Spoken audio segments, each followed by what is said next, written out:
Hola, ¿qué tal, Nasli? Muy buenos días. Estamos por comenzar. Bienvenidos a todos a este evento. En un minuto vamos a arrancar. Ya estamos aquí todos preparados para ustedes. Entonces, son las 8:35 de la mañana. En menos de un minuto arrancamos.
Muy buenos días.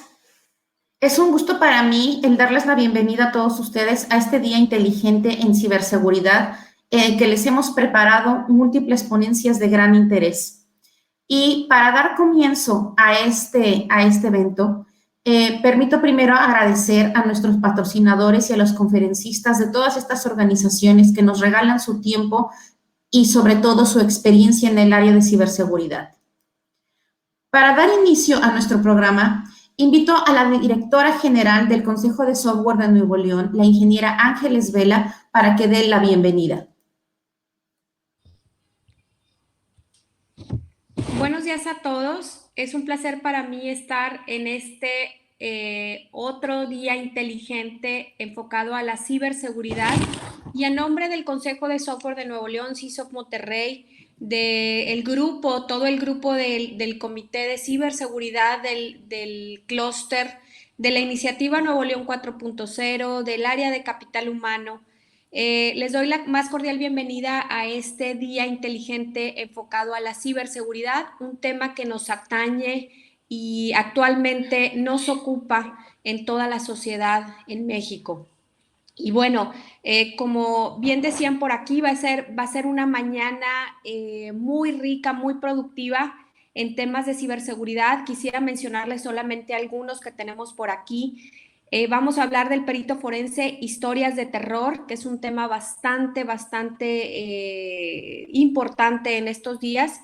Esta va a ser nuestra primera conferencia a cargo de Nasli Borrero Vázquez, quien la vamos a tener en unos momentos. Ella es perito informático externo. Vamos a tener otra plática sobre la relevancia de la seguridad en ambientes industriales. Va a estar acompañándonos Jesús Luis Ponce, Francisco Bolaños de ICUSI, Cisco FireEye y TrapX.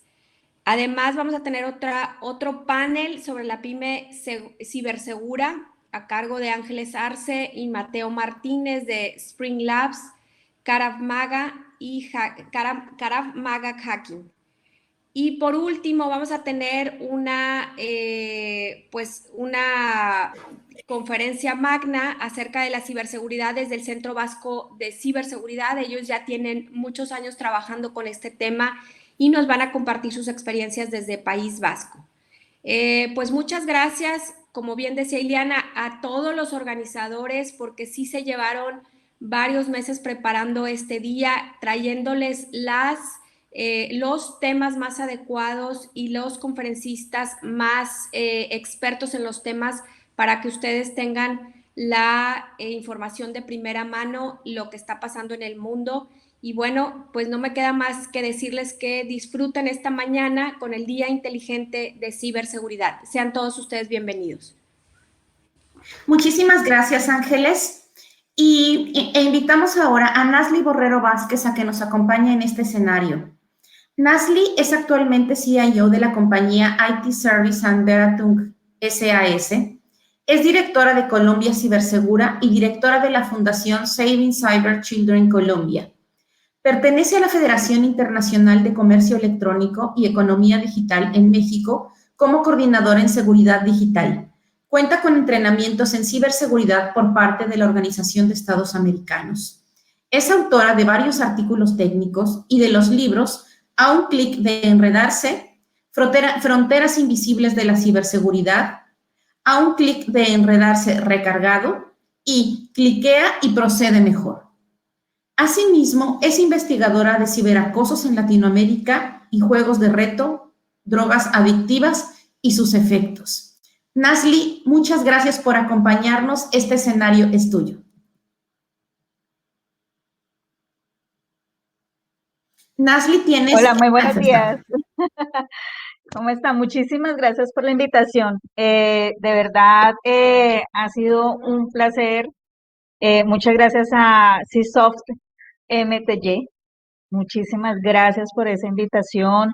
De verdad es un honor estar con ustedes y pues poder hablarles sobre un tema que realmente eh, puede decirse que genera pánico para algunas personas, pero para otros nos da más bien como esa sensación de seguir investigando más allá de lo que podamos encontrar. Entonces, les voy a compartir la pantalla y esperando pues de que les agrade esta charla como tal. Bueno, primero vamos a empaparnos qué es la informática forense, de dónde nace la informática, o más bien, de dónde nace primero la parte forense, que de verdad siempre ha sido como un estigma sobre qué es lo que realmente nos hacen los forenses, a qué se dedican, y nosotros como informáticos, qué es lo que nosotros encontramos. Y por ende, pues más les voy a hablar como, en vez de la presentación magistral, como estamos todos acostumbrados, lo vamos a hacer de una forma más dinámica, de forma como un storytelling para que ustedes sepan la experiencia que me ha llevado desde mis principios hasta ya tener como la experticia de saber cómo se maneja la informática forense. Según el FBI, la informática o computación forense es la ciencia de adquirir, preservar, obtener y presentar datos que han sido procesados electrónicamente y guardados en un medio computacional. Y aquí muchas veces podemos confundir, no, es que la informática forense solamente se dedica a archivos y que puedan encontrarse dentro de un sitio, dentro de una infraestructura. Y en realidad son todos los medios que podemos encontrar en nuestro entorno digital que tenga una conectividad, y no estoy hablando solamente de una conectividad de internet, o, sino más bien de red, que tenga una conexión entre uno y otro equipo, o entre un equipo y un cliente hasta un servidor. La informática forense en realidad ya se toma hoy en día ya como una disciplina ante la justicia, debido a que ya las últimas décadas, pues nos hemos dado cuenta que nuestro entorno laboral ya no es la máquina de escribir, ya no es, digamos, algo que se restringía de tener tantos N disquetes, como nos tocó en nuestra época, sino que ya es una comunicación que nosotros, de que nuestros activos fijos, que es nuestra información, que son los datos de nuestras organizaciones, ya están, ya nosotros tenemos en la nube, ya las tenemos, y que pueda yo ingresar con ciertas credenciales en cualquier entorno digital. Entonces, son algo que nosotros tenemos que tener muy en cuenta ya, y que hace parte de nuestro día a día en la parte investigativa, ¿ya?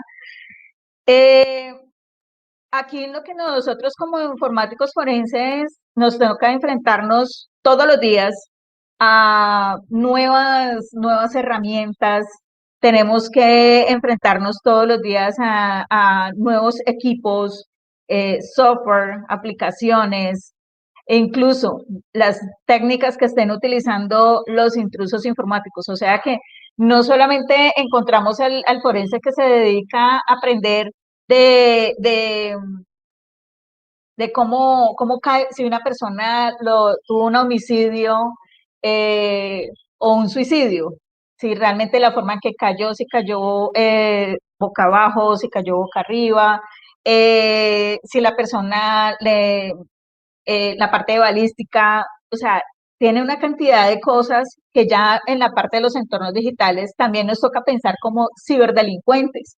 O sea, ya no es como el delincuente común que nosotros sabemos, sino ya como el ciberdelincuente. O sea, nos toca pensar es, bueno, cómo se comporta él, cómo piensa, cuál sería esta técnica que él podrá utilizar en momentos de.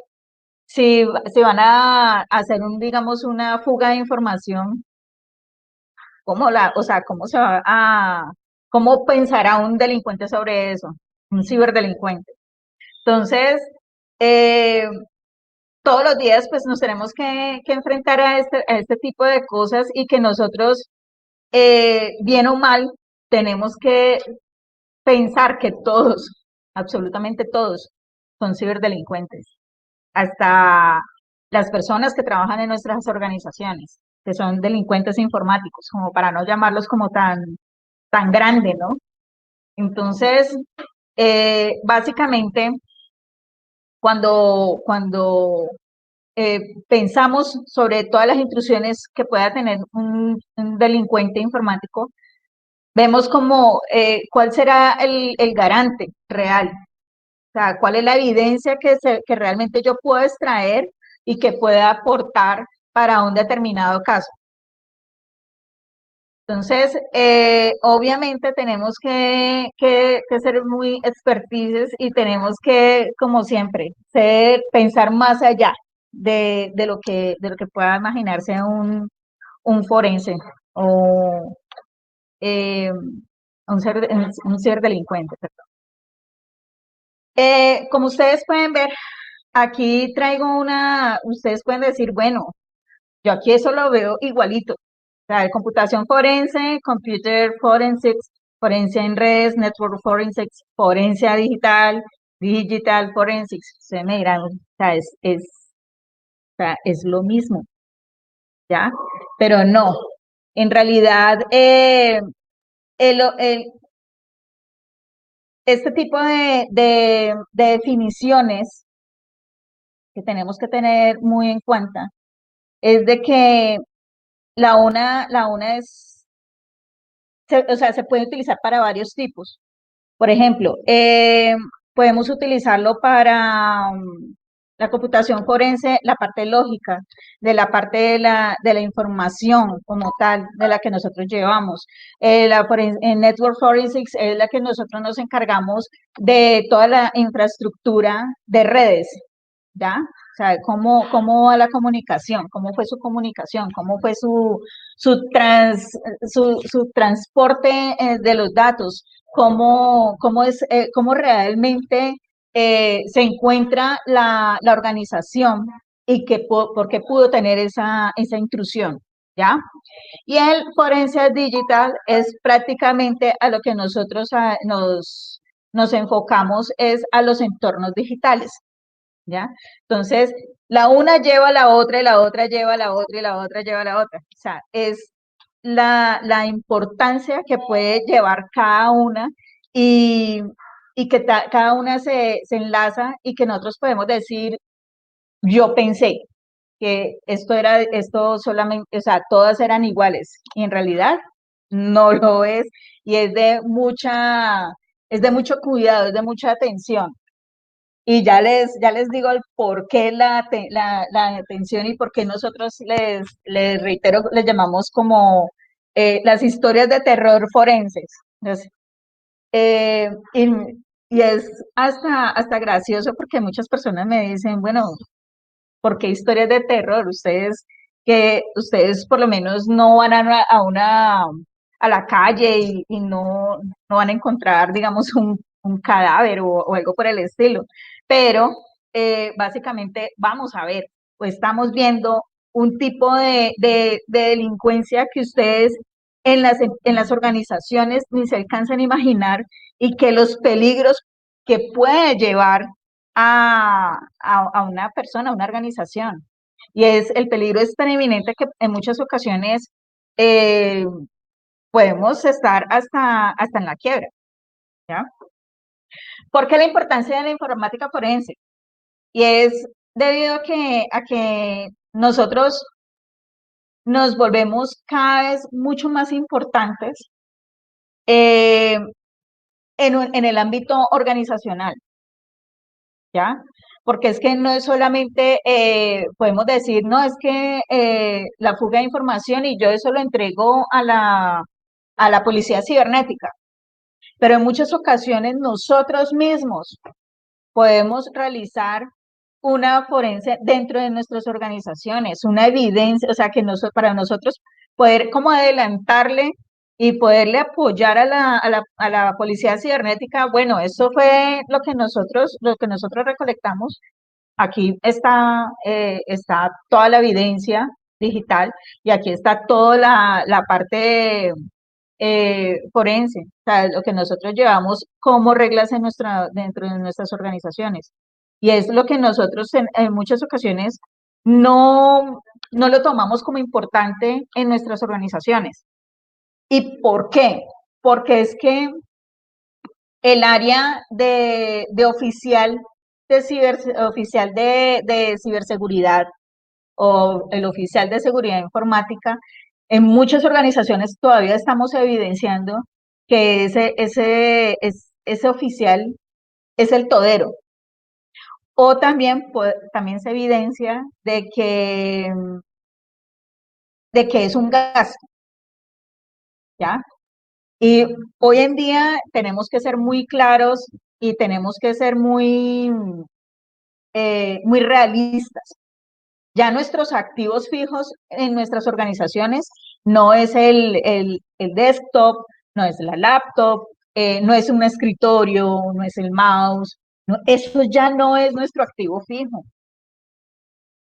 Ya inclusive con esta pandemia, con esta cuarentena, con la transformación digital que se nos adelantó una década, pero bastante rápida, aquí nosotros estamos evidenciando que realmente nuestros activos fijos no es estar eh, en el escritorio.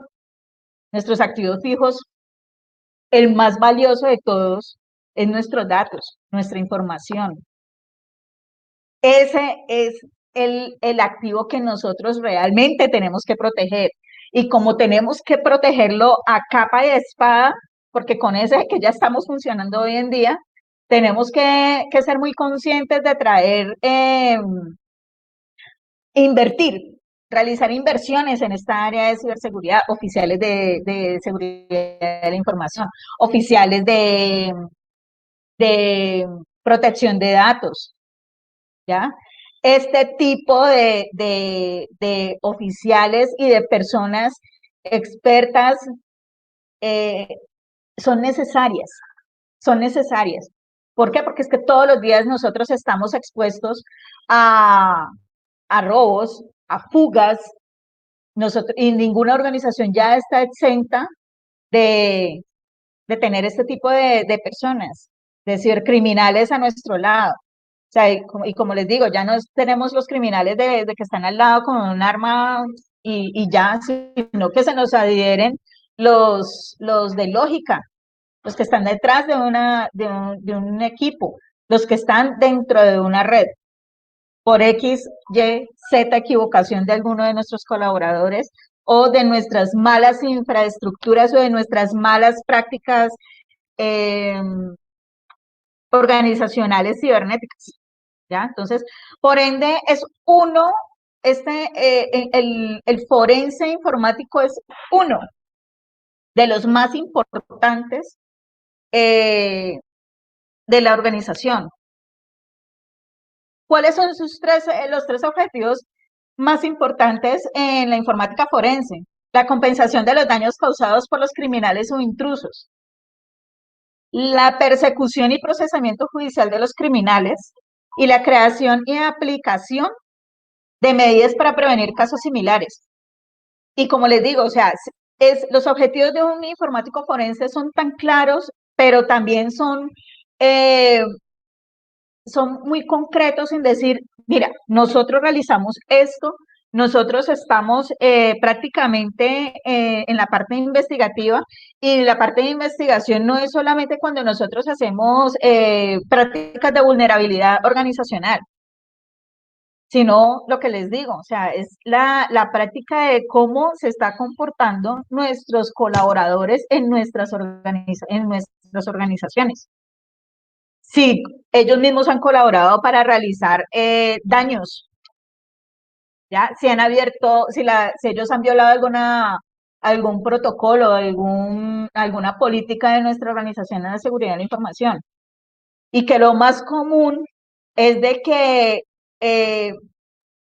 nuestros colaboradores hacen falta mucha concientización y mucha fidelización de que el área de que la persona, el encargado o los oficiales encargados de la seguridad de la información de la organización eh, es súper importante y no son enemigos, o sea, así como cuando nos ven como enemigos, como cuando estamos auditando una organización y que nos ven como enemigos, nosotros no somos enemigos de nadie, nosotros somos antes los amigos de poder realizar una buena práctica, una buena eh, estructuración organizacional e informática, ¿ya? Usos de la informática forense. Hay muchísimos usos a los que nosotros podemos utilizarlo diariamente y, y que realmente, y que no solamente es para la parte de investigación, el forense informático puede hacer varias, o sea, es un perfil bastante amplio y que puede cumplirlos a cabalidad y que es una persona o un instrumento bastante, eh, bastante importante.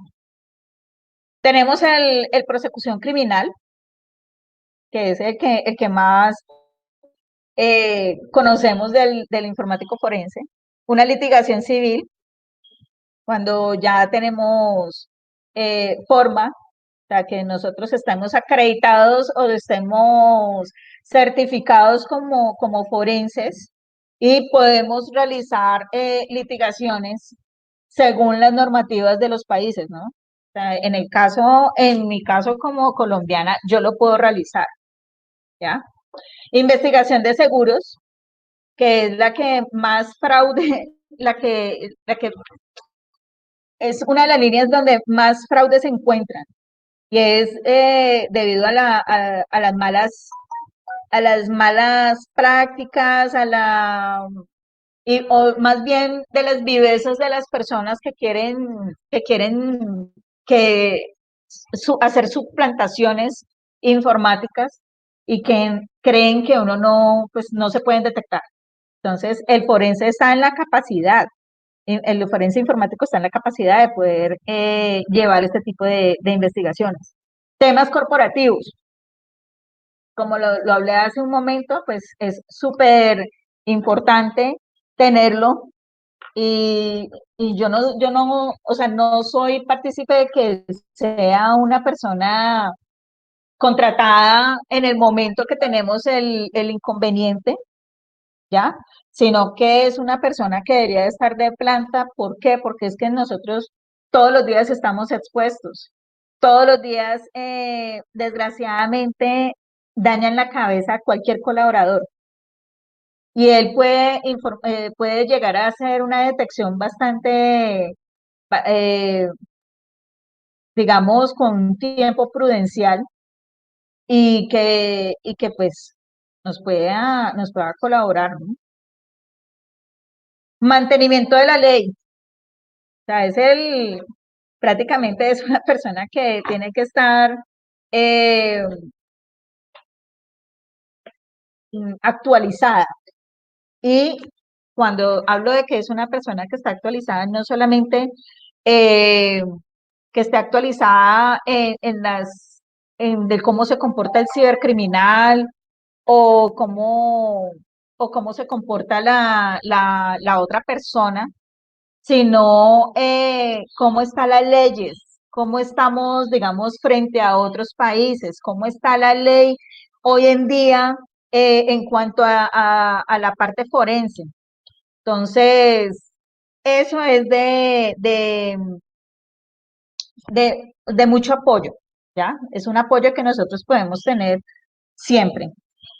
Bueno, ya cuando hablamos ya del perfil de la persona, ya cuando nosotros tenemos claro qué es la persona, cómo se comporta, cómo realmente, cuáles son sus campos, cuáles son o sea, como sus destrezas, encontramos que podemos ya hablar de lo que realmente es la ciencia.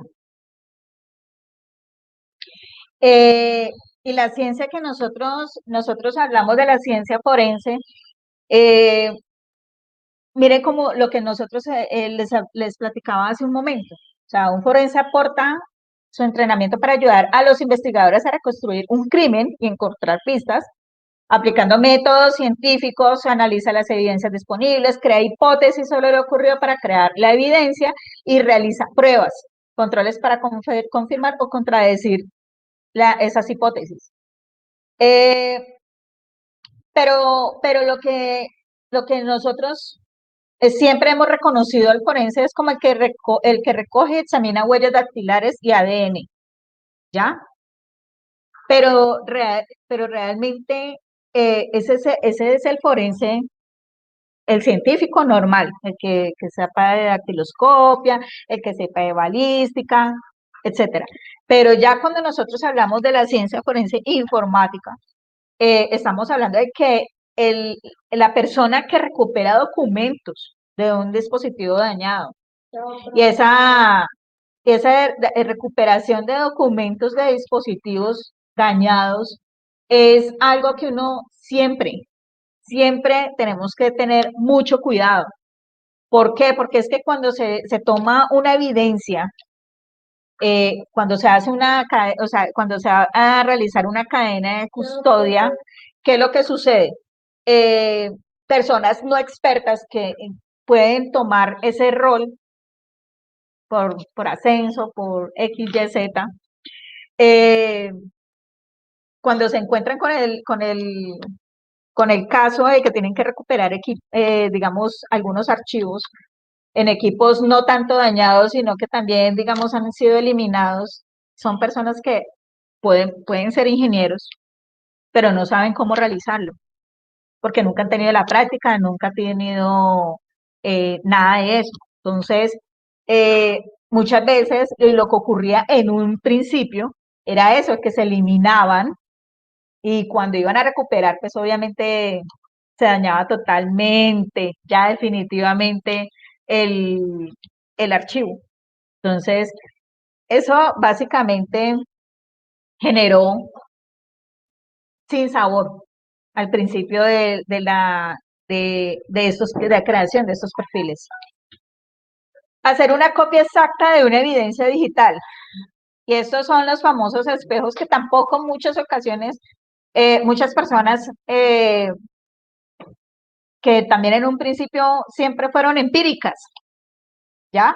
Y porque siempre han sido investigadores y inicialmente los forenses se crearon así, de que porque tenían la experticia, la experiencia de crear ambientes de policía de investigación, pues los pasaban, digamos, a la parte cibernética y en muchas ocasiones la sorpresa que uno se llevaba era de que no sabía ni siquiera cómo buscar un disco duro, cuál es el disco duro, o en la parte física, o cuando, digamos, hacían una copia de seguridad, bueno, yo, o sea, cuando iban a hacer una copia, pasaban los archivos de una forma sin llevar protocolos y en muchas ocasiones dañaban el disco duro original y tenían que sacar más cosas, o sea, entonces genera, generó la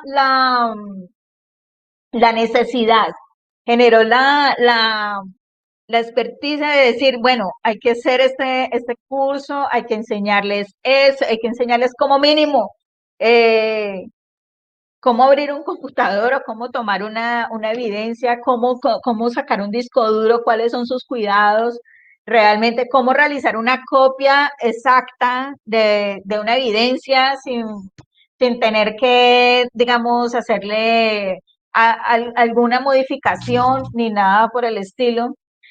Generar una huella digital con un algoritmo hash MD5 o SHA-1, pues en su momento, eh, con los que, con los que se inició la práctica forense y que en muchas ocasiones me he encontrado con compañeros que estamos en medio de investigaciones, aquí empieza mis famosos storytelling. eh, Fue una experiencia bastante rara porque mis primeros pinitos como forense, eh, pues obviamente eh, en muchas organizaciones y cuando no estaban los famosos laboratorios cibernéticos de la policía, pues tan sofisticados como los de Estados Unidos, eh, me acuerdo tanto que cuando o sea, a mí ya, yo ya pues con la certificación recién salidita del horno, como decimos aquí en Colombia, y, y estábamos en un caso cuando me dice una persona, dice otro forense, y me dice, no, ya tengo las huellas digitales eh, están aquí pues en el informe. Y yo buscando las huellas y yo buscando el hash, porque el resultado del hash son una cadena, es un algoritmo de números, de letras, y pues a ver si realmente pues con el mío pues, y yo busqué y busqué, y cuando yo le decía a él, oye,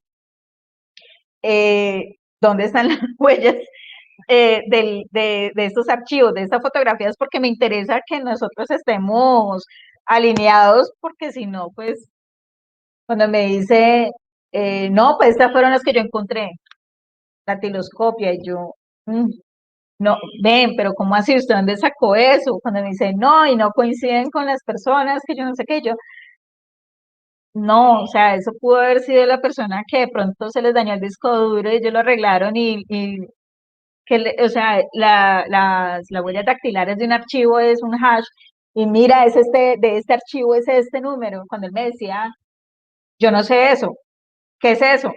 Entonces ahí cuando uno dice, ¿qué pasó aquí? Entonces yo le preguntaba a él, bueno, ¿usted es un forense cibernético? ¿Usted es un forense? Y me dice, no, yo soy ingeniero, yo sí estoy en el área forense de la policía, pero, o sea, a mí nunca me han hablado sobre eso que usted me está hablando. Entonces, imagínese el alto grado de responsabilidad que ya no recaía ante la policía, sino que ya recaía sobre mí, porque las personas estaban, o sea, no sabían sobre eso. Cuando me subo al estrado, hablo con el juez, hablo con un fiscal, el fiscal tampoco entendía nada de lo que yo le estaba hablando, y entonces uno dice, wow, en pleno eh, mundo cibernético al que nosotros nos estamos enfrentando y no saben qué es un hash, no saben cómo se toma esa huella digital eh, realmente. Entonces ahí donde uno empieza a escudriñar y uno dice, bueno, el forense necesita estar siempre capacitado, el forense necesita estar siempre a la par a un oficial de ciberseguridad, tiene que estar muy a la par de, de la parte investigativa, de la parte policial. Y es lo que uno dice, wow, o sea, tenemos que estar siempre a la vanguardia. Nosotros todos los días tenemos que estar capacitados y no generar como esa incertidumbre que le pueda generar a nuestros clientes, ¿ya? Otra parte de la ciencia forense es firmar digitalmente un documento para poder afirmar que es auténtico y preservar la cadena de evidencias, que es algo también que no todos los países cuentan con ello. No lo cuentan en el sentido porque está un poquito retrasado en su desarrollo digital. También encontramos eh, que las personas no tienen la capacidad, o más bien no tienen el desarrollo académico, o más bien de entrenamiento en la parte forense. Y no solamente el entrenamiento físico, sino el lógico, que es el más necesario y que realmente se necesita estar 100% actualizado. Entonces, esos son realmente la reconstrucción de la ciencia forense y lo que realmente es necesario, estar siempre actualizado. Ahora bien, la evidencia digital, a diferencia de la documentación en papel, la evidencia computacional es frágil y una copia de un documento almacenado en un archivo es idéntica al original, ¿ya? Otro aspecto único de la evidencia computacional es el potencial realizar copias no autorizadas de archivos sin dejar rastros de que se realizó una copia, ¿ya? Como les digo, tienen que tener esa capacitación, ese entrenamiento para que realmente tenga esa experticia de cómo poder sacar la evidencia, cómo sacar, por ejemplo, en el ámbito de Nasli Borrero, que se encarga de la parte de pornografía infantil, cómo es sacar esa fotografía o ese video sin que sufra alteraciones, sin que sufra, digamos, modificaciones. Entonces, esa es una manera de cómo obtener una evidencia digital. Debe tenerse en cuenta que los datos digitales adquiridos de copias no se deben alterar de los originales del disco.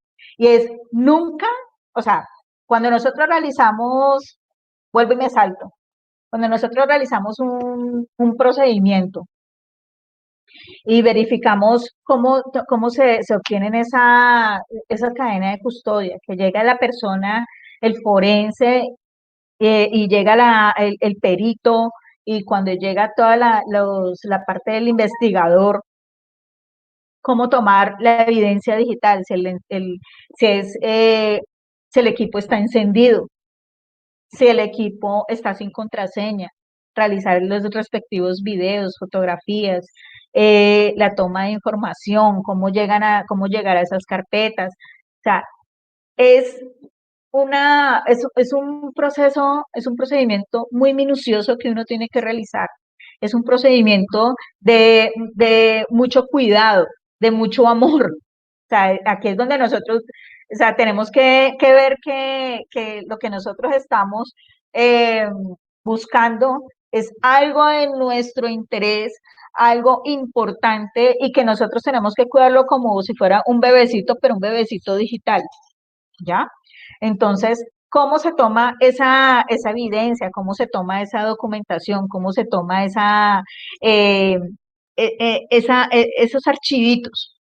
¿Ya?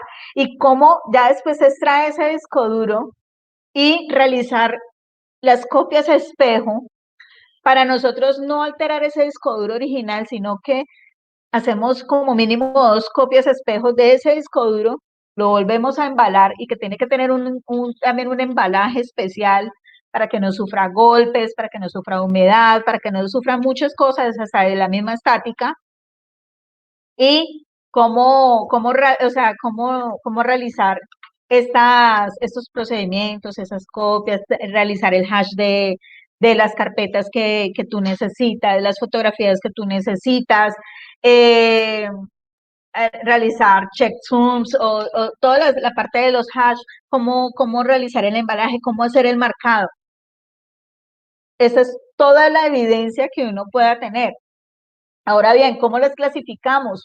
Las clasificamos con registros generados por computador, registros no generados, sino simplemente almacenados por o en computadores, que estamos hablando ya de memorias extraíbles, y registros híbridos incluyen tanto registros generados por computador como almacenados en los mismos, ¿ya?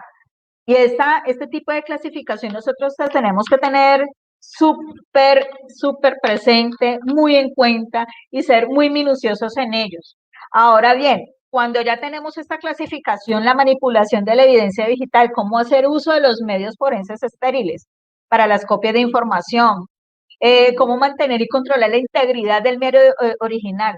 Y esto significa que a la hora de recolectar la evidencia digital, las acciones realizadas no deben cambiar nunca la evidencia. Como les digo, cómo tomar esas copias, esos archivos y que no vaya a sufrir cambios significativos, ¿ya? Mejor dicho, que no vaya a sufrir ningún cambio. Cuando sea necesario que una persona tenga acceso a esa de evidencia digital forense, esa persona debe ser un profesional forense, perito forense informático o un auditor forense informático. O sea, personas que sean certificadas como mínimo. O sea, que tengan certificación de que tienen el conocimiento, que han hecho la práctica y que por lo menos se pueda decir, va a ir bien, no le va a suceder nada. ¿Por qué? Porque es que el nivel de error de una manipulación de evidencia digital es cero, prácticamente. O sea, la manipulación, el nivel de error tiene que ser cero. ¿Por qué? Porque recuerde que si nosotros tenemos esta problemática, obviamente, si tenemos este problema de un error, pues el caso se nos puede caer. El caso básicamente se nos lo tumban, ¿ya? Entonces, es necesario tener esas personas, ¿ya? Em, las copias de los datos obtenidas deben estar correctamente marcadas. Es con lo que nosotros hablamos, controladas y preservadas, es lo que nosotros hablamos de que tienen que estar eh, bien, bien manipuladas, con un buen, o sea, que tengan sus buenos sellos eh, de seguridad y que tengan, o sea, buenas marcaciones y que no vayan a estar pues mal embaladas, que es lo que nosotros prácticamente como lo hablamos en la parte forense, es el embalaje que tiene que estar bien creado, bien realizado, tienen que estar controladas y preservadas. Y al igual que estos resultados de la investigación deben estar disponibles siempre para alguna revisión, ¿ya? Siempre que la evidencia digital esté en poder de algún individuo, este será el responsable de todas las acciones que tomen sobre ella, ¿no? Mientras estén en el poder. Las agencias responsables de llevar el proceso de recolección y análisis de la evidencia digital serán quienes deben garantizar el cumplimiento de los principios anteriores. Y esto más que todo lo vemos, eh, lo vemos mucho eh, con, las, con los terceros. ¿ya? Con empresas de terceros, con que tenemos los laboratorios y o que tenemos la forma de poder realizar estos procedimientos ya sea a favor o en contra de algún cliente, ¿no? Entonces, más que todo. ¿Qué nosotros debemos manejar? Aquí, pues, yo siempre les digo, bueno, aquí hay unas guías de mejores prácticas. Estas guías, les digo que son muy, muy buenas, son guías que son avaladas por FBI, hay otras que son avaladas eh, por Europa, y que en muchos países las hemos tomado como, en la parte de la fiscalía, las hemos tomado como guías guías, pero para nuestros colaboradores, ¿ya?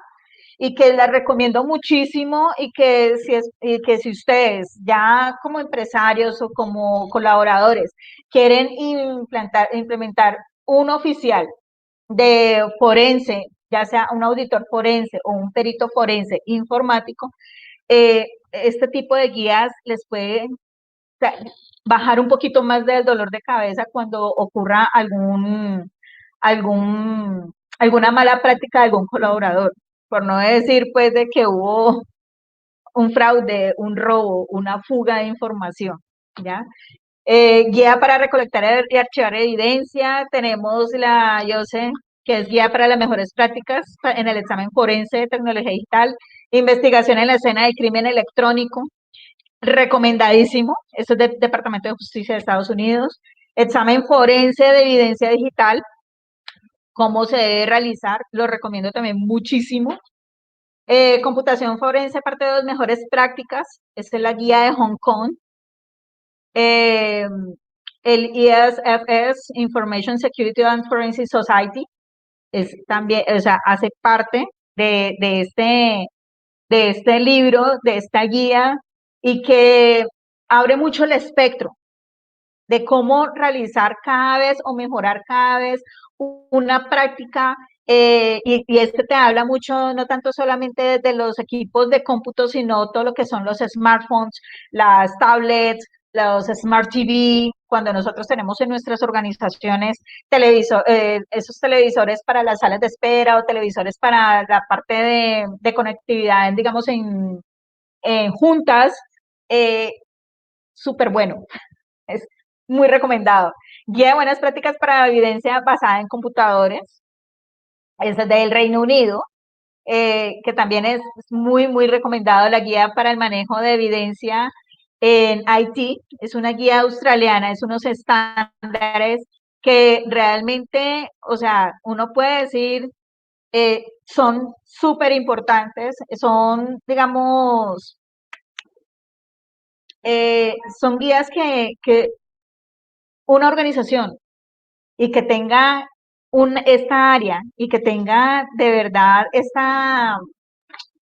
eh, esta inversión a la protección de nuestros activos, de nuestro dinero digital, y no hablo de criptomonedas, sino de nuestra información como tal, se les recomiendo muchísimo. Son bases a las que ustedes pueden realmente tenerlas, pueden realmente manejarlas. Y como les digo, o sea, eh, hay muchas historias que yo les podría decir, pero como les digo, o sea, la más terrorífica es cuando ustedes tienen un posible caso de una fuga o de un robo de información y ustedes no tengan un perito o un auditor forense eh, informático. Yo creo que esa es la historia de terror mucho más grande. ¿Por qué? Porque no tienen las capacidades, no hubo el presupuesto, o no está el presupuesto, o es un presupuesto que llegó, o sea, que es un gasto, ahí sí ustedes lo van a ver como un gasto un gasto del dolor de cabeza más grande porque los procesos que se pueden venir o porque el proceso que está y no tengo, o sea, el tiempo que voy a perder para buscar una persona experta que no trabaje en mi organización, que tenga confidencialidad, que tenga mi confianza, porque no, al principio no la va a tener porque es una persona tercera. Imagínense todo el dolor de cabeza que puede generarnos esto. ¿Cómo es el dolor de cabeza que yo por lo menos no tengo una persona experta, un oficial de protección de datos personales y que a su vez tenga la experticia forense? O digamos, tuve una posible fuga de información y, y no tenía el auditor, no tenía el forense y pues hubo una fuga. Mi competencia tiene toda mi información. Mi competencia tiene todo lo que es la información de mis clientes. Tiene mis próximas campañas. De nada, ¿cierto? Entonces, eh, les recuerdo, o sea, a ustedes, a los empresarios, a nosotros colaboradores, es muy importante que nunca veamos que la seguridad de la información es un gasto más. No es un gasto, es una inversión a la protección de mis activos fijos, ¿ya? Y que es el que me da la ganancia diaria, es el que me da la apertura al mundo digital, es la que me da la apertura a hacer transacciones internacionales. Y que si yo tengo mi área de TI, tengo mi oficial de seguridad de la información, tengo mis oficiales o mi gente preparada para, o que sea, que esté certificada, o personas que tengan realmente el conocimiento para, o sea, y que puedan evidenciar de que han tenido este tipo de experiencia, ¿verdad? No tiene, o sea, el terror no es para, no va allí, sino la ganancia de tiempo, la ganancia de un caso y la ganancia de evitar, ¿ya? De controlar, combatir la cibercriminalidad. Entonces, esta es básicamente mi intervención. Espero les haya gustado, les haya sido de bastante eh, aprendizaje y no de miedo, ¿no? Como tal. Entonces, eh, espero pues, en realidad, si tienen alguna inquietud, espero pues poderlas resolver de inmediato. Muchísimas gracias, Nasli.